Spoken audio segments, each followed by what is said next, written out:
嗱，今日咧繼續講個睡前小故事啊。咁我以前個部門啊，頂頭嗰個科長咧，咁佢就睇落去係一個好正派嘅人嚟嘅。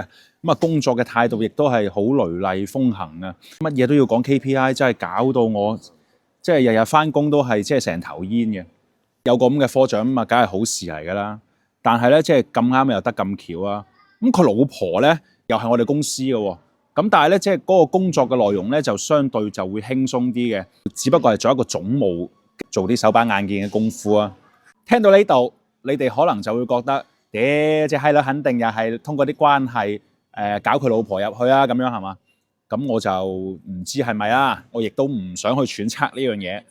我只不過就係想講咧，你要避嫌啊，係嘛？你即係你老婆又入咗去做係嘛？咁你點你都唔好做個總務啊！你起碼都去底盤嗰度打下螺絲，或者喺發動機嗰度係嘛？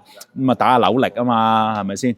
即係亦都好衷心咁，即係希望啦，呢個科長啲仔女以後都係入翻去同一間公司。即係你想象一下，喺嗰個飯堂嗰度啊，食飯嘅時候，成家人齊齊整整咁樣，你又夾餸俾我，我又夾餸俾你，哇！嗰個場面幾撚溫馨啊！真係，諗起都覺得真係，感動常在啊！啊，今日個睡前故事就係咁啊，拜拜。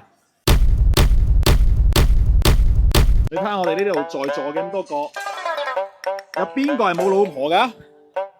我哋啲老婆係咪同埋一間公司㗎？你嘥鳩氣。